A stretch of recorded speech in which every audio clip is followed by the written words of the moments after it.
Imagine finding something valuable that doesn't belong to you. Would you keep it, or would you find a way to return it? Ethan Taylor, a 13-year-old boy with a quiet determination and a heart full of dreams, faced this question one crisp autumn afternoon in his hometown of Ashwood, Illinois. The streets were lined with trees shedding their amber leaves, and the faint smell of wood smoke lingered in the air. Ethan walked briskly, his backpack slung over one shoulder, the weight of his schoolbooks almost as heavy as the thoughts occupying his mind. Ethan had been working weekends at Whitaker's Groceries, stocking shelves and bagging items, saving every penny he could for his school's upcoming field trip to the Museum of Natural History. For as long as he could remember, Ethan had dreamed of seeing dinosaur fossils and exhibits that brought ancient history to life. But the trip cost more than his family could comfortably spare. His mother worked tirelessly to make ends meet, and Ethan didn't want to burden her with yet another expense. "I'll make it work," he muttered under his breath as his sneakers crunched on the fallen leaves. As he turned onto Maple Street, something caught his eye, a leather wallet lying on the edge of the sidewalk. He glanced around, but there was no one in sight. Hesitant, he bent down to pick it up. The wallet was well-worn but sturdy, and when he opened it, his heart skipped a beat. Inside, nestled among faded receipts and a driver's license, were crisp $50 bills. Ethan's breath hitched as he quickly counted them. $500, enough to cover his trip, buy supplies for school, and even save a little. For a moment, his mind raced with possibilities, but then he looked at the driver's license again. The name read Arthur Chambers, accompanied by the photograph of an older man. Ethan recognized the name. Mr. Chambers was a retired lawyer who lived in a grand but weathered Victorian home a few streets away. He was somewhat of a mystery in the neighborhood. Kids whispered that his house was haunted, and some said he was a recluse who didn't like visitors. Ethan's stomach tightened at the thought of approaching him, but deep down, he knew what he had to do. His mother's voice echoed in his mind. "What's right isn't always easy, but it's always right." The late afternoon sun cast long shadows as Ethan walked up the pathway to Mr. Chambers' house. The garden was overgrown, the once vibrant bushes now tangled with weeds. Ethan hesitated on the porch, the wallet clutched tightly in his hand. His heart pounded as he raised his fist and knocked on the heavy wooden door. For a moment, there was silence. Then, slow footsteps approached, and the door creaked open. Standing before him was Mr. Chambers, tall and imposing, with silver hair and sharp, observant eyes. He looked down at Ethan, his brows furrowing slightly. "Yes? Can I help you?" His voice was firm, almost brusque. Ethan swallowed hard and extended the wallet. "Sir, I found this on the sidewalk near Maple Street. I think it's yours." Mr. Chambers glanced at the wallet, then back at Ethan. For a moment, he said nothing, his expression unreadable. Finally, he took the wallet, his hands trembling slightly as he opened it. His eyes softened and he looked back at the boy. "Thank you," he said, his tone gentler now. "You're Ethan, right?" Ethan nodded, surprised that Mr. Chambers knew his name. The older man gave a small nod of acknowledgement before closing the door. Ethan walked away, a strange mix of relief and curiosity settling over him. The next day, Ethan was sitting at the kitchen table, working through a math problem when there was a knock at the door.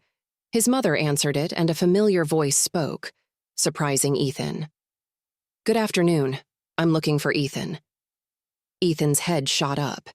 Standing in their living room, holding a small leather journal, was Mr. Chambers.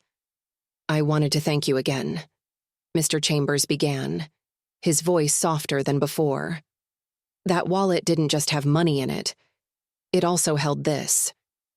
He opened the journal, revealing a collection of faded photographs and handwritten notes. "These belong to my wife. She passed away a few years ago, and I thought I'd lost this forever." Ethan's mother placed a hand over her heart, her eyes filling with empathy. Ethan's father always said, "Character is what you do when no one's watching." He'd be so proud of you, sweetheart. Ethan felt his face flush as he looked down at the table, overwhelmed by the emotion in the room. Mr. Chambers smiled, a warmth in his expression that hadn't been there before. "You're lucky to have a mother like her," he said, turning to Ethan. "And you have a good heart. That's why I'd like to help you." Ethan blinked, confused. "Help me? How?" "I heard about your school trip," Mr. Chambers said. "Consider it covered. But more than that, I'd like to set up a college fund for you. Every young person with your potential deserves the chance to achieve their dreams." Ethan's jaw dropped. I can't accept that," he stammered. "Sure you can," Mr. Chambers said firmly. "This isn't charity. It's an investment in someone who's already proven they're worth it." From that day on, Ethan began visiting Mr. Chambers regularly. What had started as a simple act of honesty blossomed into an unlikely friendship. Ethan would stop by after school, and the two of them would work together to restore the overgrown garden that had once been the pride of Mr. Chambers's late wife. Ethan learned about the different flowers and plants, each one with its own story that Mr. Chambers shared with care. The roses, Mr. Chambers explained, had been his wife's favorite. "She used to tend to them every morning," he said, his voice tinged with nostalgia. As the weeks turned into months, the garden began to thrive again, mirroring the growing bond between Ethan and Mr. Chambers. What had once been a lonely house became a place filled with laughter and shared memories. The transformation of the garden was more than just a physical change. It symbolized the new life and energy that Ethan had brought into Mr. Chambers' world. For the first time in years, the elderly man found himself looking forward to each day, eager for Ethan's visits and their shared projects. Ethan, in turn, discovered a wealth of wisdom and kindness in Mr. Chambers, qualities that had been hidden beneath the man's initially gruff exterior. One sunny afternoon, as they finished planting a row of bright yellow daffodils, Mr. Chambers set down his trowel and leaned back on his heels. "You know, Ethan," he said, his voice thoughtful, "I never thought I'd have a garden like this again. After my wife passed, I let everything go. I suppose I thought there wasn't much point." Ethan wiped the dirt from his hands and looked up at Mr. Chambers. "I'm glad we could bring it back," he said earnestly. "It feels like it's a part of her, doesn't it?" Mr. Chambers nodded, his eyes misting over. "It does," he said quietly. "And so are you, in a way. You remind me a bit of my grandson. He lives overseas now with his parents. I don't get to see them very often." Ethan felt a pang of sympathy. He couldn't imagine being so far from his family. "Well," he said, trying to lighten the mood, "I guess I'll just have to fill in for him." Mr. Chambers chuckled, his eyes twinkling with a mix of amusement and gratitude. "You're doing a fine job of it, Ethan. A fine job indeed." The visits became more frequent as the weeks passed. Ethan not only helped Mr. Chambers with the garden, but also assisted with small repairs around the house. They organized old photo albums, dusted off forgotten books in the library, and even tried their hand at baking one of Mr. Chambers' late wife's favorite recipes, a peach cobbler. One afternoon, as the scent of the cobbler filled the kitchen, Mr. Chambers leaned back in his chair and sighed contentedly. "You know, my boy, you've done more than return a wallet. You've given this old man a reason to smile again." Ethan smiled, feeling a warmth spread through his chest. "You've taught me a lot too, Mr. Chambers. I've never had a grandfather, but if I did, I think I'd want him to be like you." The words seemed to catch Mr. Chambers off guard. For a moment, he looked down at the table, his expression unreadable. When he looked back up, there was a glimmer of tears in his eyes. "And I couldn't ask for a finer grandson," he said, his voice thick with emotion. Their bond grew stronger with each passing day. Mr. Chambers began attending Ethan's school events, cheering him on at science fairs and even joining him for the annual community picnic. The once reclusive man was becoming a beloved figure in the neighborhood, thanks in no small part to Ethan's influence. Ethan, meanwhile, thrived under Mr. Chambers' guidance and encouragement. With the financial support of the college fund, he no longer worried about his future. He poured himself into his studies, excelling in subjects he once struggled with, and his teachers took notice. One evening, as Ethan was finishing his homework at Mr. Chambers' dining table, the older man set down a cup of tea and said, "You know, Ethan, I've been thinking about something." "What's that?" Ethan asked, looking up from his notebook. "This house, this garden, everything here," Mr. Chambers began, his tone hesitant. "It's all going to outlive me, and I want to make sure it's left in the right hands." Ethan stared at him, unsure of what to say. "I don't mean to put pressure on you, my boy," Mr. Chambers continued, "but if you ever want to make this your home someday, it would mean the world to me. There's no one I'd rather see take care of this place." Ethan was stunned. The idea of inheriting such a home, with all its history and memories, was overwhelming. I don't know what to say," he managed to stammer. "Say you'll think about it," Mr. Chambers said with a gentle smile. "That's all I ask." Ethan nodded, his heart full. "I will, I promise." As time went on, the garden continued to flourish, as did Ethan's relationship with Mr. Chambers. But one day, Ethan noticed that Mr. Chambers seemed more tired than usual. His steps were slower, his voice quieter. "Are you feeling okay, Mr. Chambers?" Ethan asked one afternoon as they sat on the porch, admiring the flowers. Mr. Chambers waved a hand dismissively. "Just an old man getting older," he said with a faint smile. "Nothing to worry about." But Ethan couldn't shake the feeling that something was amiss. He began to visit more often, making sure Mr. Chambers had everything he needed. Mrs. Johnson also started bringing meals to the house, her warmth and care adding to the sense of family that had grown between them. One evening, as the sun dipped below the horizon and painted the sky in hues of orange and pink, Ethan sat beside Mr. Chambers in the garden. They didn't speak much, content to simply enjoy the quiet beauty around them. Finally, Mr. Chambers broke the silence. "Ethan," he said, his voice soft but steady. "Thank you." "For what?" Ethan asked, turning to look at him. "For everything," Mr. Chambers replied. "For reminding me what it means to live, for bringing this garden back to life, and for being the family I didn't know I needed." Ethan felt a lump in his throat as he reached out to take Mr. Chambers' hand.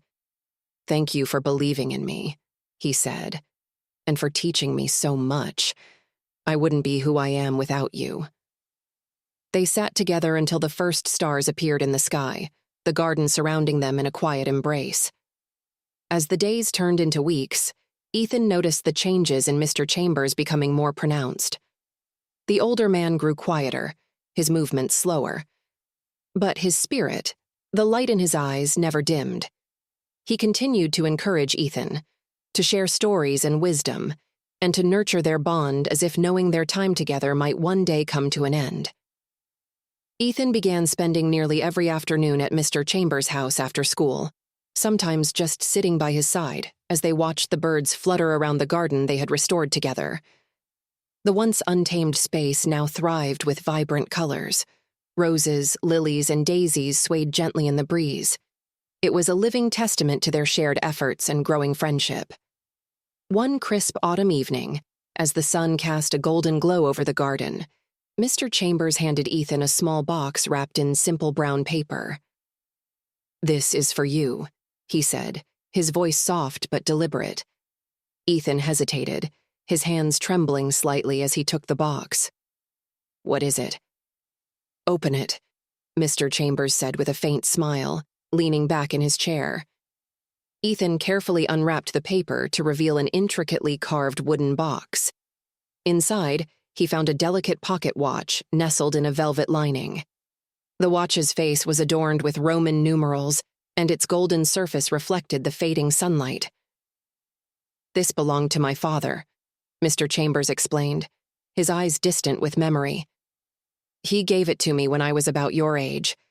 It's been with me through every important moment of my life.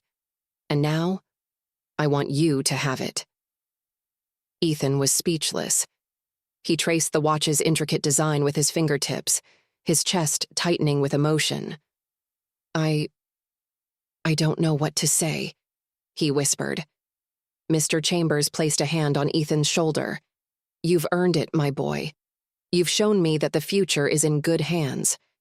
Carry it with you as a reminder that time is precious, and how we choose to spend it matters more than anything. Tears welled in Ethan's eyes as he nodded. I'll take care of it. I promise. The pocket watch became one of Ethan's most treasured possessions. He kept it with him at all times, a symbol of the bond he shared with Mr. Chambers and a reminder of the lessons he had learned. As winter approached, Ethan noticed Mr. Chambers spending more time indoors, his energy waning. Mrs. Johnson often visited with home-cooked meals, and the three of them would sit together, sharing stories and laughter. Despite his declining health, Mr. Chambers never lost his warmth or his sharp wit.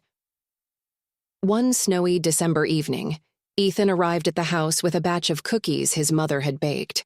Mr. Chambers was sitting in his favorite armchair by the fireplace, a thick quilt draped over his legs.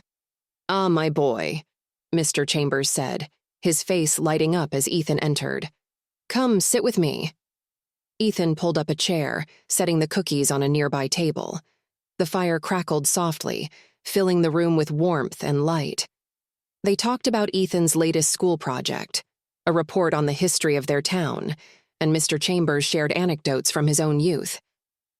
After a while, Mr. Chambers grew quiet, gazing into the flickering flames. "Ethan," he said suddenly, his voice steady but tinged with emotion. "I want you to know how proud I am of you. You've become the kind of person this world needs more of, kind, thoughtful, and unyielding in the face of challenges."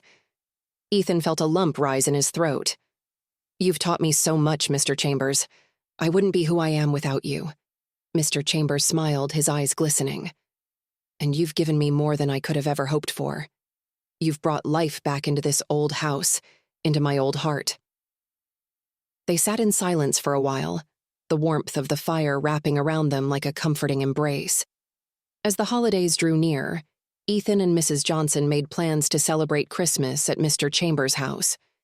They decorated the tree in the grand living room, hung garlands along the staircase, and filled the space with the scent of cinnamon and pine. For the first time in years, the house felt alive with holiday cheer. On Christmas morning, Ethan arrived with a gift wrapped in bright paper. Mr. Chambers, though frailer than before, smiled warmly as he opened it to reveal a framed photograph of the two of them standing in the garden, surrounded by the flowers they had nurtured together. "It's perfect," Mr. Chambers said, his voice thick with emotion. He set the frame on the mantelpiece where it caught the soft glow of the Christmas lights. That evening, as the snow fell gently outside, they gathered around the fireplace. Ethan, his mother, and Mr. Chambers, sharing stories, laughter, and gratitude for the bond that had brought them together. But as the new year approached, it became clear that Mr. Chambers' health was declining rapidly. Ethan continued to visit every day, determined to make the most of the time they had left. One morning in late January, Ethan arrived at the house to find it unusually quiet. He knocked on the door, but there was no answer.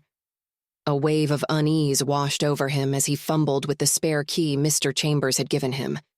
Inside, the house was still. Ethan found Mr. Chambers in his armchair by the fireplace, a peaceful expression on his face. Tears streamed down Ethan's cheeks as he realized that his dear friend had passed away in his sleep. Mrs. Johnson arrived shortly after, embracing her son as they mourned together. The loss was profound, but so was the love and gratitude they felt for the time they had shared with Mr. Chambers. In the weeks that followed, Ethan and his mother worked to honor Mr. Chambers' memory. They maintained the garden, ensuring it remained as vibrant and beautiful as ever. Ethan also discovered that Mr. Chambers had left a heartfelt letter for him, along with the deed to the house. In the letter, Mr. Chambers wrote, "Dear Ethan, this house, this garden, and this life you've helped me rebuild. They're all yours now. Take care of them as you've taken care of me. And never forget how much you've meant to this old man. With all my love, Arthur." Ethan read the letter over and over, the weight of Mr. Chambers' love and trust sinking in. Though the loss was bittersweet, Ethan knew that the legacy of their friendship would live on in every corner of the house and every bloom in the garden. Ethan sat in the garden one cool spring morning, the letter from Mr. Chambers resting gently in his lap.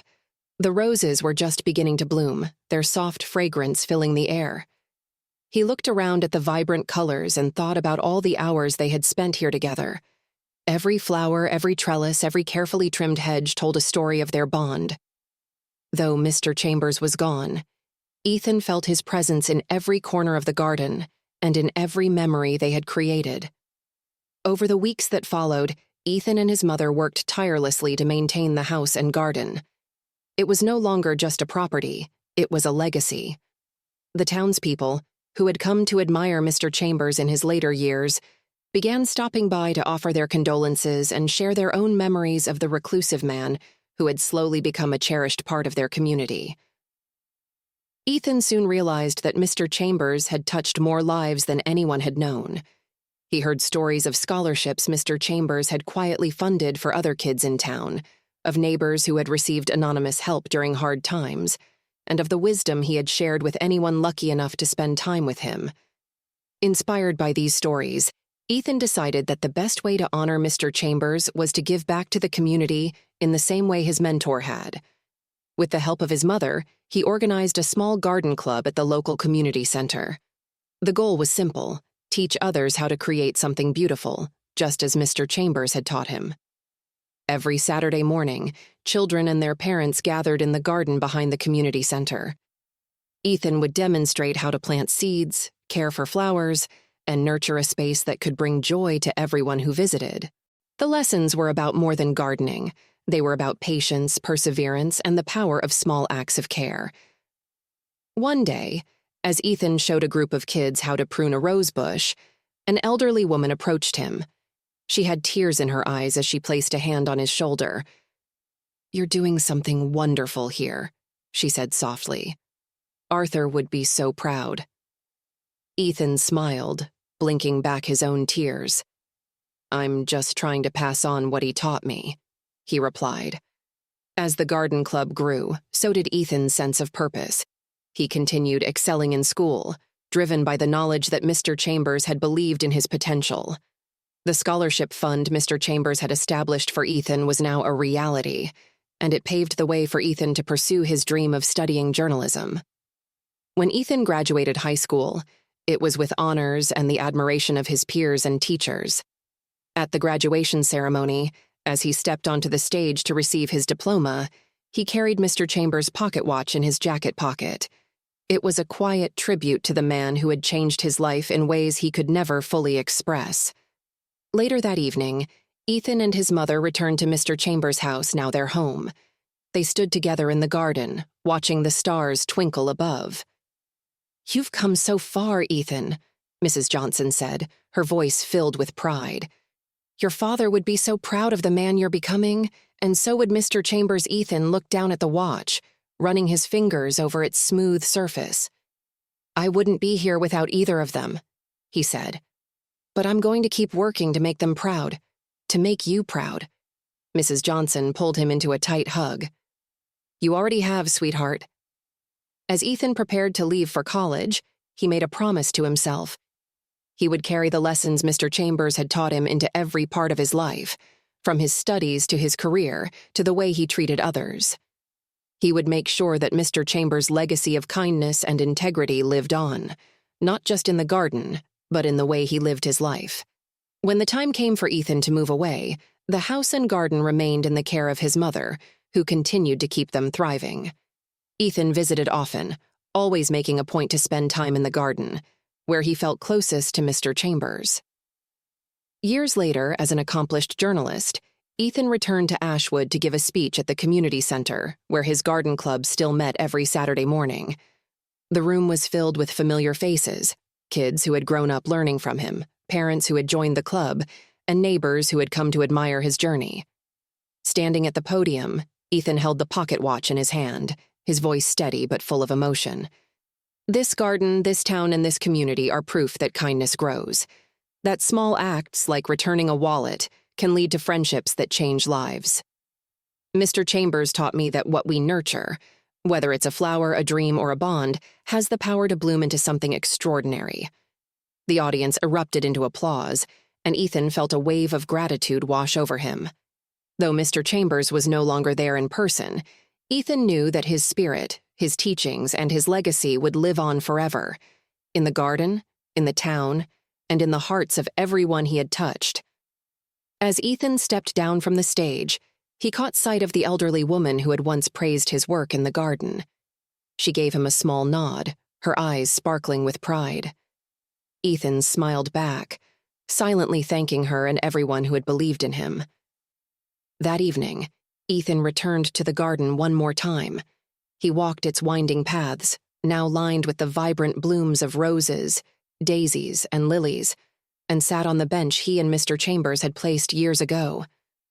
Looking up at the sky, Ethan whispered, "Thank you, Mr. Chambers, for everything." And as the wind rustled the leaves around him, Ethan felt a quiet peace settle over his heart, knowing that the bond they had shared would forever be a part of who he was. Ethan spent the weeks following Mr. Chambers' passing in quiet reflection. The once vibrant home now felt too still, the absence of his friend an ache he carried with him daily. Yet the garden continued to thrive, as if it, too, bore the spirit of the man who had nurtured it. Ethan found solace in tending to the plants, kneeling in the soil and feeling the same connection to life that Mr. Chambers had once spoken of. One afternoon, as Ethan trimmed the rose bushes, he noticed a stack of old letters tucked in a tin box he had unearthed while organizing the study. They were tied with a faded blue ribbon, and the handwriting on the envelopes was elegant, looping, and distinctly familiar. It was from Elizabeth, Mr. Chambers' late wife. Curious but respectful, Ethan sat on the porch and carefully opened one of the letters. Inside was a glimpse into a love story that spanned decades. Elizabeth's words painted vivid pictures of their life together, their first dance under the stars, their shared dreams of travel, and the joy of building the very home Ethan now cared for. "Arthur," one letter began, "this garden of ours is my sanctuary. Every bloom feels like a piece of us, growing stronger with every season. Promise me, no matter what happens, you'll keep it alive."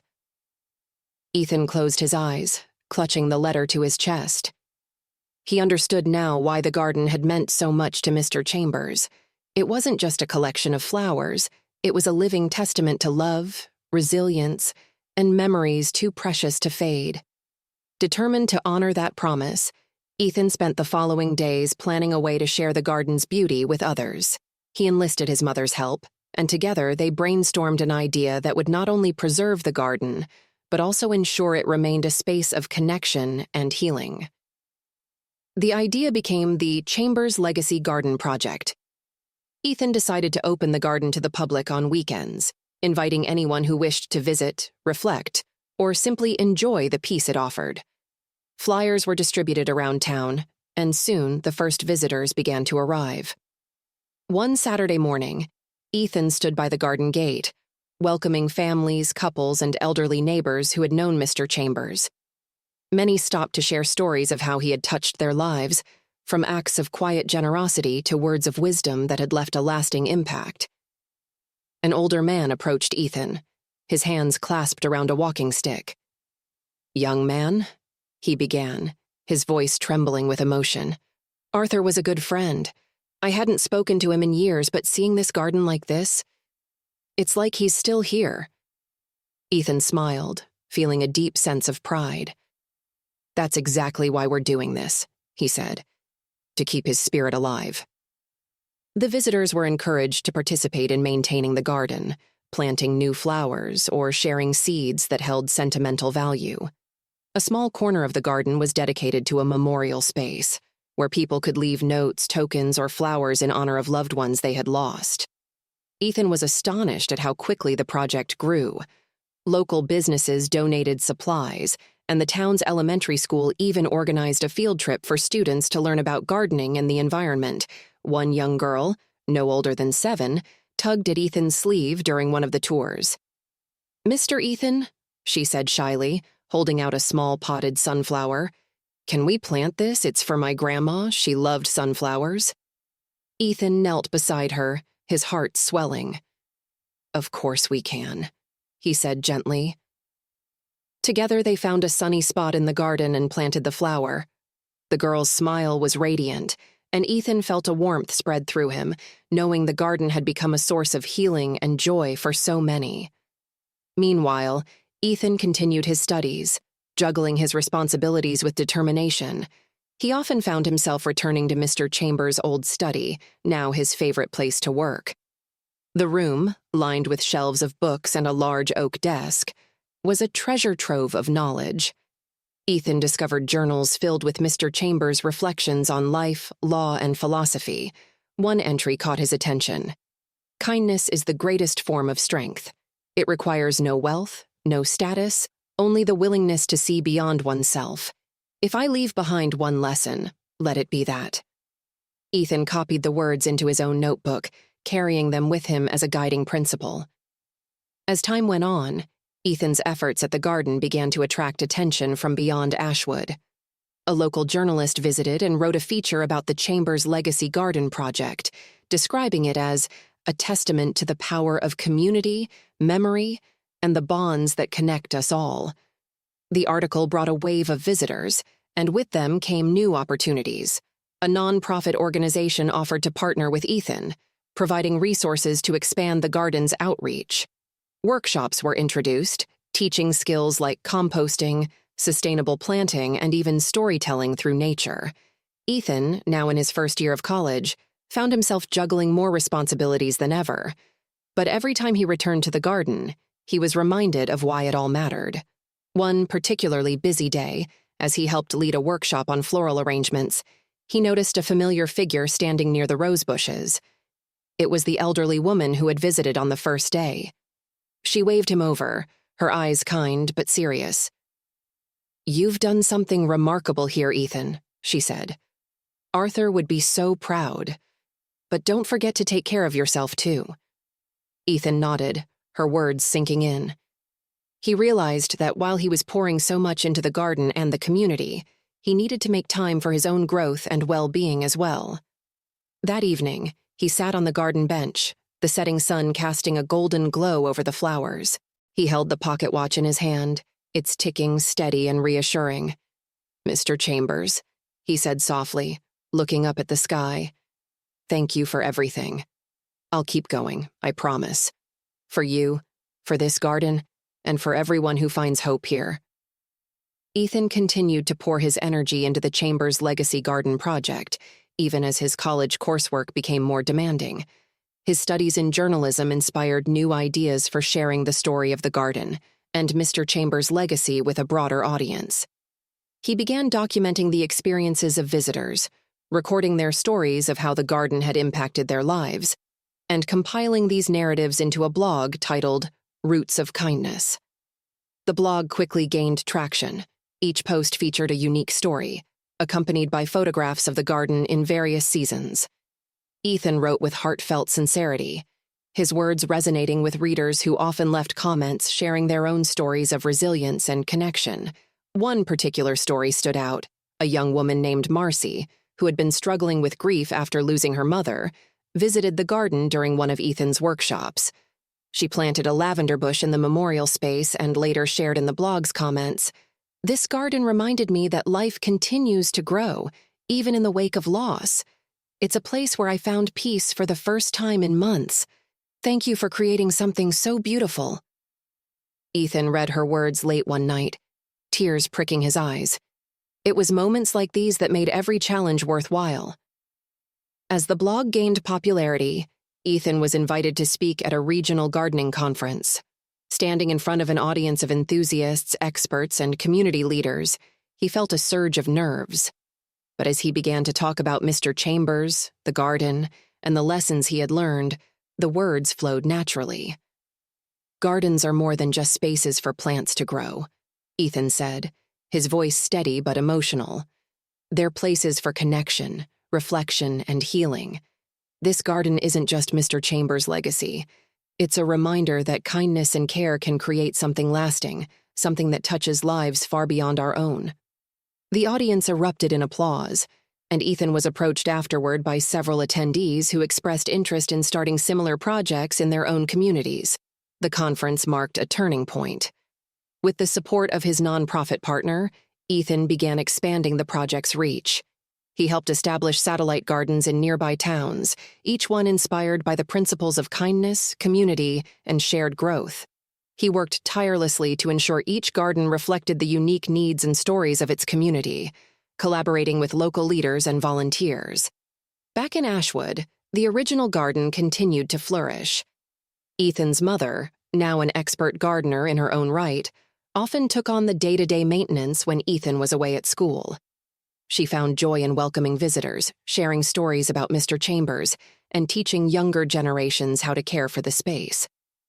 One spring, the garden hosted its largest event yet, the annual celebration of growth. Families from all over the region gathered to enjoy live music, storytelling, and hands-on workshops. A portion of the proceeds went toward funding scholarships for local students, a tribute to the generosity that Mr. Chambers had shown Ethan years before.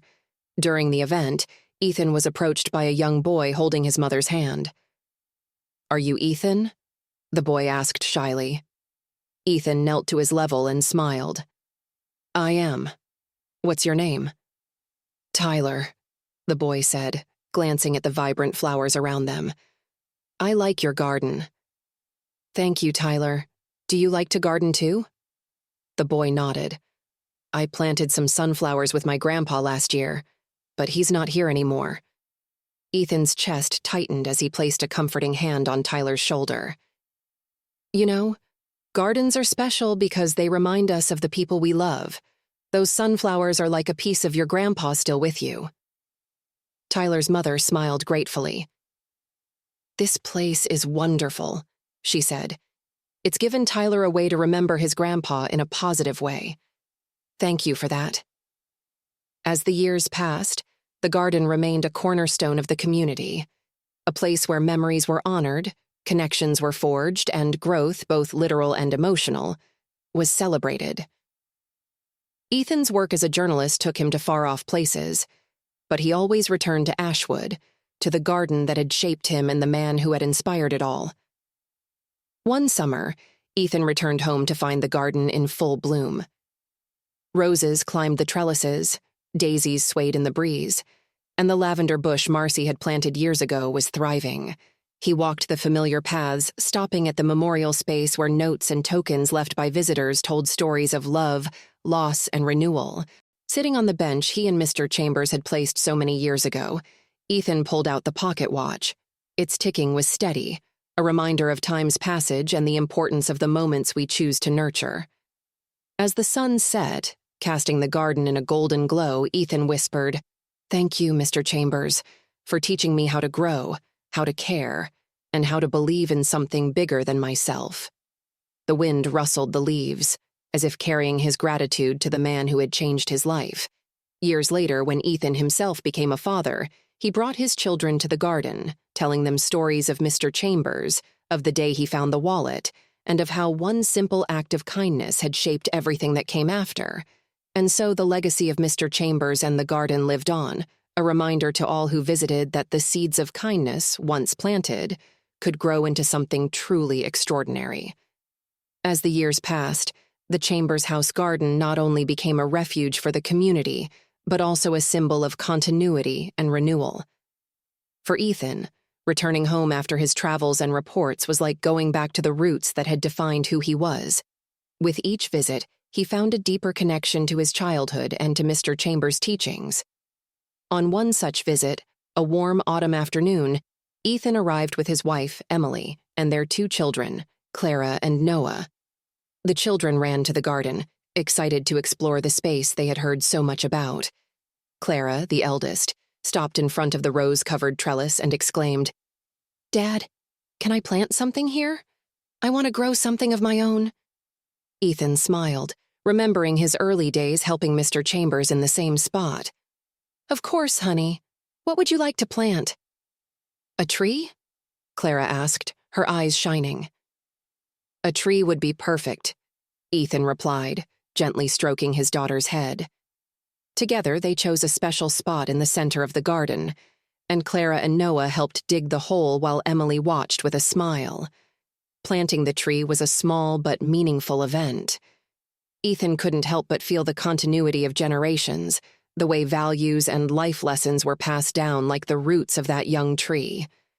As they covered the roots with soil, Ethan recalled aloud something Mr. Chambers had told him years ago. The best fertilizer is the gardener's shade. What matters is not just what you plant, but how you care for it. Clara and Noah listened attentively, though they didn't fully grasp the weight of those words. But Ethan knew that one day, like him, they would understand. During that visit, Ethan and Emily spent time with Ethan's mother, who continued to care for the house and oversee the garden. Although her movements had slowed with the years, her dedication to Mr. Chambers' legacy had not diminished. "This place gives me peace," she remarked while serving tea on the terrace. "I feel like we're never really alone here. Everything we do in this garden, we do with him in mind." Ethan nodded, looking at the pocket watch he always carried. "It's true, Mom. I feel the same way. This place is part of us." As the children grew, the garden remained an important place in their lives. Clara, with her curious spirit, developed a particular interest in medicinal plants and began researching how different herbs could be used for health and well-being.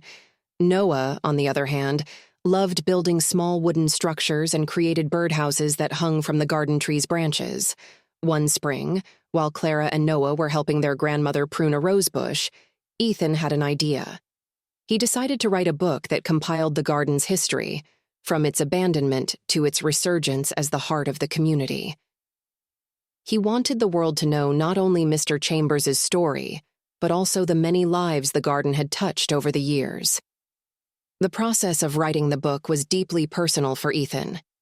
He reviewed Elizabeth's letters he had found in the house, Mr. Chambers' journals, and the hundreds of notes and messages that garden visitors had left in the commemorative space.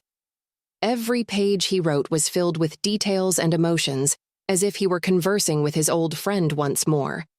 When the book, titled Roots of Kindness, The History of Chambers' Garden, was published, it received praise from readers across the country. Many people felt inspired to start similar projects in their own communities, transforming abandoned land into spaces of beauty and connection. The book's success also drew attention to the garden itself, which began to receive visitors from farther away. Some came just to admire the flowers, while others arrived with stories of loss, hope, or renewal that they shared with Ethan and his family. One of those stories arrived in the form of a letter. It was from a man named Samuel, who had lost his wife shortly before and had read the book while seeking comfort. "Chambers' Garden reminded me that life continues to grow, even when we feel everything has stopped," he wrote. "Thank you for sharing this story. I hope to visit someday and plant something in memory of my wife." Ethan read the letter aloud to his mother, Emily, and the children. "It's incredible how something as simple as a garden can touch so many lives," Emily said, taking Ethan's hand. "It's more than a garden," Ethan replied, looking toward the rose bushes Clara and Noah had helped prune. "It's a symbol of what we are capable of building together." Samuel arrived months later with a small olive tree he wanted to plant. Ethan and his family welcomed him warmly, helping him find a special spot in the garden. As they worked, Samuel shared memories of his wife, and for a moment, the pain in his voice was replaced by gratitude. The olive tree soon became a new focal point of the garden, its branches spreading out as a reminder of resilience and strength. As time continued to move forward, Ethan began to see the garden as an endless chapter of a story that would never stop being written. Every visitor, every flower planted, every shared memory added a new line to Mr. Chambers' legacy, now woven into the lives of so many people. The seasons continued their course, and with each spring, Chambers' Garden blossomed with new life, each plant and tree reflecting the many stories that had been sown there. Ethan, now a recognized author, continued traveling to share the garden's story and its impact. However, he always returned to Ashwood, to the house that meant so much to him. One day, while walking along the familiar paths, he stopped in front of the olive tree Samuel had planted. The silvery leaves shimmered under the sun, and at its base was a small wooden bench with a plaque that read, "In memory of those we love and the roots we never leave behind." It was Clara's idea, now a young botany student, who had inherited from her father and Mr. Chambers the love for plants and the profound meaning they could have in our lives. Clara had turned the garden into her personal project, experimenting with sustainable cultivation techniques and adding new areas for native regional species. Her contagious enthusiasm attracted other young people from the community, who now saw the garden not just as a place of beauty but as a living laboratory where they learned about ecology and conservation. Noah, Clara called one afternoon while working alongside her younger brother, who had grown into a skilled carpenter. "Can you help me design some signs for the plants? I want visitors to know more about each species." Noah nodded, proudly observing the space they had both helped maintain since they were children. "Sure, but I think we should include something more than names. Maybe a brief story about each plant, how it got here or who planted it." Ethan, listening from the porch, smiled as he watched his children working together. It was exactly what he had dreamed of when he started the project with Mr. Chambers, a place where generations came together to learn, grow, and share. Meanwhile, national attention on Chambers' garden continued to grow. A local documentary filmmaker decided to film a project about its history, interviewing Ethan, his mother, and many of the people who had found solace or inspiration there. During one of the recordings, Ethan walked to the commemorative space alongside the filmmaker. He stopped in front of a plaque marking where it all began. "This is where Mr. Chambers and I planted the first rose bushes," he said with a nostalgic smile. "I don't think either of us imagined what this would become, but that's the magic of small beginnings." The documentary was a success, screening at festivals and receiving praise for its emotional portrayal of how a simple act of kindness could transform lives. Many people were inspired to create their own commemorative gardens, and Ethan received letters from around the world from people sharing their own stories of resilience and connection. Among those letters, one arrived from Europe, from Mr. Chambers' granddaughter, Emma. She had seen the documentary by chance and was deeply moved to see how her grandfather's legacy had grown beyond what anyone could have imagined. "Dear Ethan," Emma wrote, "although I didn't know my grandfather as well as I would have liked, I feel I have rediscovered him through you in the garden. I hope to visit Ashwood someday and walk the paths he helped create with you." Ethan responded enthusiastically, inviting her to visit whenever she wished. A few months later, Emma arrived in Ashwood with her own family. As they toured the garden, she stopped in front of the original rose bushes, gently placing a flower in memory of her grandfather. "This place is magical," she told Ethan, her eyes filled with emotion. "Thank you for keeping his memory alive in such a beautiful way." "It was he who taught me how to do it," Ethan replied with a smile. Emma's visit marked a new chapter in the garden's history. She became a close ally of Ethan's, helping to expand the project's reach and connect with more international communities. Together, they began organizing an annual event called Shared Roots, which brought people from around the world to share stories, seeds, and cultural traditions related to land and gardening. Over time, Chambers' Garden became much more than a physical place. It became a symbol of what could be achieved when people united with a common purpose. Future generations continued to care for it, each adding their own story and effort to the legacy that Mr. Chambers had started with Ethan so many years ago. One day, in his old age, Ethan walked through the garden accompanied by his grandchildren, who ran back and forth, marveling at the flowers and trees their parents had helped plant. Sitting on the bench under the olive tree, Ethan took out Mr. Chambers' pocket watch, which he still carried, and showed it to one of the children. "What is that, Grandpa?" the little one asked. "It's a very special gift," Ethan replied, smiling. "Someone who changed my life gave it to me. And one day, I hope you all understand how important it is to care not just for a garden, but for the people and memories that mean so much to us." As the wind whispered through the branches, Ethan felt a deep peace. The garden was full of life, love, and hope, and he knew it would continue to grow long after he was gone. Years later, Chambers' Garden remained a beacon of beauty and community in Ashwood. Ethan's family had taken on the commitment to care for the space, with Clara leading sustainability initiatives and Noah managing construction projects that improved the garden's facilities. Under their care, the garden had grown not only in size, but also in purpose. There were new areas dedicated to biodiversity, an educational corner for children, and even a small community greenhouse where residents grew fresh produce. Ethan, now in his final years, found comfort in sitting under the olive tree, watching how younger generations continued the work that he and Mr. Chambers had begun. His eldest grandson, Adam, visited frequently. Adam, with his dark curls and insatiable curiosity, had a special interest in his grandfather's history and the garden. "Grandpa," Adam asked one day while helping Clara transplant some begonias, "what was Mr. Chambers like? You always talk about him as if he were a hero." Ethan smiled, looking toward the horizon where the rose bushes glimmered in the afternoon sun. "He wasn't a hero like in fantasy stories, but he was an extraordinary man. He taught me that simple things, like returning a wallet or planting a rose bush, can have a bigger impact than you imagine." Adam nodded, fascinated. "Do you think someday I can do something like that? Change someone's life?" "You already are," Ethan said, placing a hand on Adam's shoulder.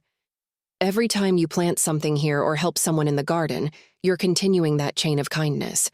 Those things have a reach we can't always see." The young boy absorbed his grandfather's words with a maturity beyond his years, and in that moment, Ethan felt that Mr. Chambers' spirit lived in every family member, especially in Adam. Years went by, and the garden's fame spread even further. Organizations from around the world sent delegates to learn from Chambers' Garden's model. Clara gave talks on the importance of preserving green spaces in communities, and Noah built structures in gardens inspired by Ashwood's legacy in other cities and countries. One year, the family received a special invitation. Chambers' Garden would be included in a book of the world's most emblematic gardens. The author, a renowned landscaper, visited Ashwood to document every corner of the place. While taking notes and photographs, he asked Ethan what he believed made this garden unique. "It's not just a place for flowers," Ethan replied, looking around. "It's a place where human connections grow. Every plant here has a story. Every path is filled with memories. It's not just about what you see, but what you feel when you're here." The author paused for a moment, impressed by Ethan's words. Later, he described the garden in his book as a living testament to humanity's ability to transform pain into beauty and kindness into an eternal legacy. Ethan, despite his advanced age, continued contributing to the garden. Although his steps were slower and his hands less steady, he never lost the spark that connected him to that space. One spring morning, while strolling through the garden with Adam's help, he stopped in front of the bench under the olive tree. "Adam," he said, his voice soft but full of intent, "I want you to remember something." "What thing, Grandpa?" Adam asked, looking at him attentively. "This place isn't just ours. It belongs to everyone who has passed through here and to everyone who will come after us. When the time comes, I want you and the others to keep caring for it, not for me, but for what it represents." Adam nodded solemnly, feeling the weight of those words. "I promise, Grandpa."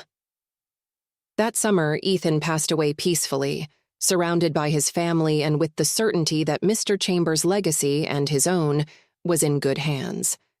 The Ashwood community came together to honor him, organizing a ceremony in the garden. Under the olive tree that he and Mr. Chambers had planted together, Clara delivered an emotional speech.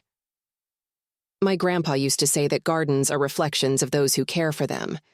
This place is a reflection of his kindness, his perseverance, and his love for others. We promise to continue cultivating that spirit and sharing it with the world." The ceremony included planting a new tree, an oak that Adam had personally chosen. As attendees threw handfuls of soil around its roots, they shared memories of Ethan and how he had impacted their lives. Over time, Chambers' Garden continued to thrive. Adam, now an adult, took over the project's leadership, expanding its reach to include global educational initiatives and collaborations with communities in need. Despite all the innovations, the heart of the garden remained the same, a place where people found solace, hope, and the certainty that even the smallest gestures could leave a lasting mark. One quiet afternoon, years later, Adam sat on the bench under the olive tree, holding the pocket watch that had been passed down to him after his grandfather's death. He looked up at the sky and smiled, feeling that both Ethan and Mr. Chambers were there, watching as the seeds they planted continued to bear fruit. As time went on, Chambers' garden solidified as an intergenerational meeting place, a space where memories of the past and hopes for the future coexisted in harmony. Adam, now accompanied by his own family, led the project with the same spirit that his grandfather Ethan and the legendary Mr. Chambers had instilled in him. Under his guidance, the garden not only grew physically but also in purpose, becoming a model for other community projects around the world. One morning, while Adam was reviewing the garden's records in the small office within the house, he found a worn envelope that had gone unnoticed among Ethan's old papers. He opened it carefully and discovered a letter handwritten by Mr. Chambers. "To whoever continues to care for this garden," the letter began, in the firm and elegant handwriting of its author. In the letter, Mr. Chambers spoke of the transformative power of kindness and the importance of caring not just for gardens, but for the people who find refuge in them. "If you're reading this," he wrote, "it's because this place has endured beyond what I could have imagined. Thank you for keeping its essence alive. My only request is that you always remember to share what you've learned here, for the true roots of this place are not in the soil, but in the hearts of those who love it." Adam read the letter several times, feeling the weight of those words as a reminder of the responsibility he had taken on. Moved, he decided he must share the message with everyone who was part of the garden. That same week, he organized a special event to commemorate not only the history of Chambers' Garden, but also the impact it had on so many lives. The ceremony took place under the great oak that Adam had planted in memory of Ethan. Visitors from all over participated, from local neighbors to people who had traveled long distances to be part of that special moment. During the event, Adam read Mr. Chambers' letter aloud. The words resonated deeply among the attendees, many of whom had their own stories of how the garden had changed their lives. When Adam finished reading, there was a moment of silence before an elderly woman raised her hand to speak. "This place gave me hope when I thought I had nothing left to fight for," she said with a trembling voice. "Now I bring my grandchildren here so they can also learn what it means to grow together." Another person shared how they had started their own community project inspired by Chambers' Garden, while a young man explained that he had discovered his passion for botany thanks to the workshops he had taken there. Each story was a testament to the transformative power of an act of kindness, and Adam realized that, although the garden had started as a simple gesture, it was now a symbol that united people from around the world. When the ceremony ended and the guests began to leave, Adam sat under the oak, watching the sun set over the flowers and trees that so many generations had cared for. His youngest daughter, Lily, sat beside him, looking at the branches swaying gently in the breeze. "Dad," Lily said, "do you think the garden will still be here when I'm grown?" Adam smiled, stroking his daughter's hair.